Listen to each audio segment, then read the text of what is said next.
Hi friends, నేను మీ Rajesh Donthula.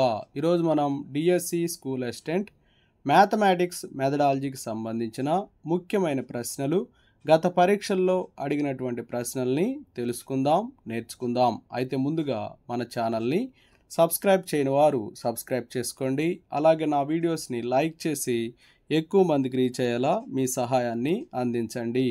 x⁴n + y⁴n = z⁴nలో n > 2 అయిన పూర్ణ సంఖ్య ఉండదని చెప్పిన గణిత శాస్త్రవేత్త పాస్కల్.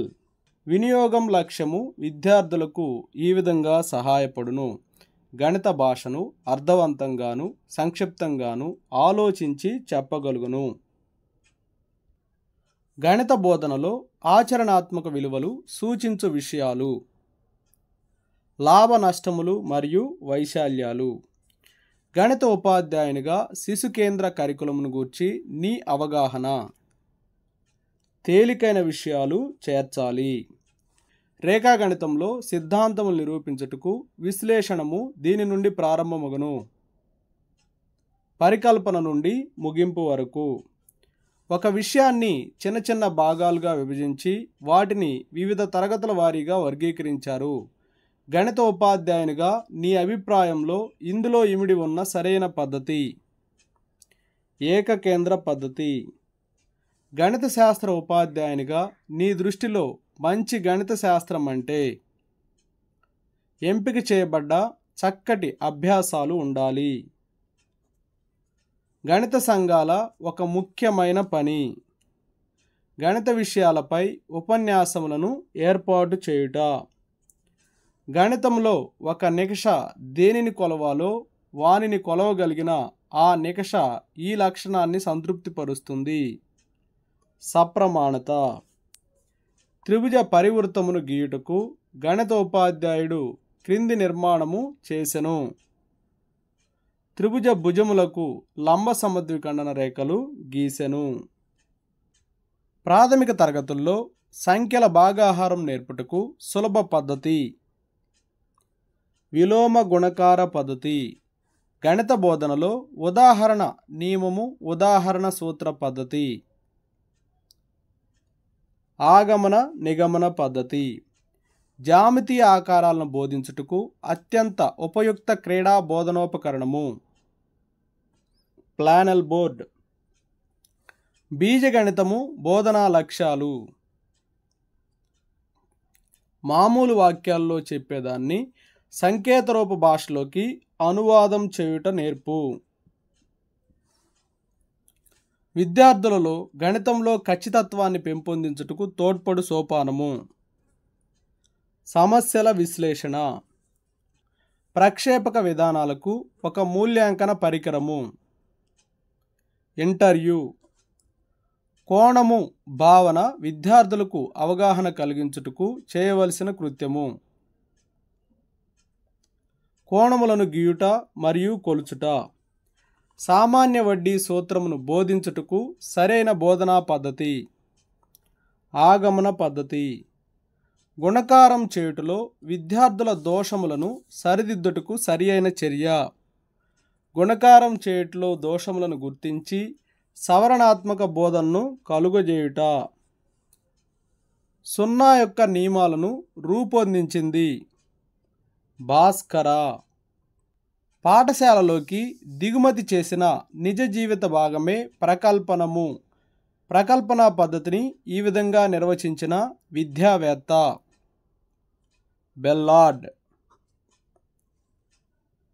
ఒక విద్యార్థి తన పరిశీలన ద్వారా ఒక త్రిభుజంలోని కోణాల మొత్తము 180 డిగ్రీలని పేర్కొను. అనగా ఆ విద్యార్థి సిద్ధాంతీకరిస్తున్నాడు. ఒక గణిత ఉపాధ్యాయుడు ఒక జట్టు విద్యార్థులకు ఒకే వారంలో 2 సార్లు ప్రమేయములపై అదే యూనిట్ పరీక్షను నిర్వహించెను. అవిశ్వసనీయమైన పరీక్ష. ఈ పద్ధతి ద్వారా సిద్ధాంతములను బాగుగా బోధించవచ్చును. విశ్లేషణ పద్ధతి. ప్రశ్న కఠిన స్థాయిని కనుగొనుటకు ఉపయోగించు సూత్రము RH - RL. గణిత రచనలు, గణిత ఫజిల్స్ను విద్యార్థులు రాసి విజ్ఞాన దీపికలను సమర్పించుట ఈ విద్యా లక్ష్యమునకు సంబంధించింది. అభిరుచి ఇది మాపనోకరణముల లక్షణము కాదు. పరిపూర్ణత సంభావ్యతావాదాన్ని ప్రతిపాదించిన గణిత శాస్త్రజ్ఞుడు. పాస్కల్ పాఠశాల సబ్జెక్టుల్లో కనీస అభ్యసన సామర్థ్యాలను ప్రవేశపెట్టడానికి కారణము. విషయాన్ని సామర్థ్య ఆధారంగా బోధించటం. నిరూపించుటకు ఉపయోగించు ఉపపత్తి. ఆగమన పద్ధతి. విద్యా లక్ష్యాల వర్గీకరణ ప్రక్రియలో దీనికి ప్రాధాన్యత లేదు. కనీస అభ్యసన స్థాయిలను గుర్తించుట. సున్నా నియమాలను రచించిన గణిత శాస్త్రజ్ఞుడు భాస్కరుడు. గణిత సార సంగ్రహ అనే గ్రంథాన్ని రచించిన గణిత శాస్త్రజ్ఞుడు మహావీర. సిద్ధాంత శిరోమణి అనే గ్రంథాన్ని రచించిన గణిత శాస్త్రజ్ఞుడు భాస్కరుడు. విశ్లేషణము అను బోధనా పద్ధతిలో తెలియని దాని నుంచి తెలిసిన వాటికి మార్గము చూపుతుంది. సంశ్లేషణము అను బోధనా పద్ధతి తెలిసిన వాటి నుంచి తెలియని వాటికి పయనిస్తుంది. ఉపాధ్యాయుని సన్నాహాల్లో చేరనిది.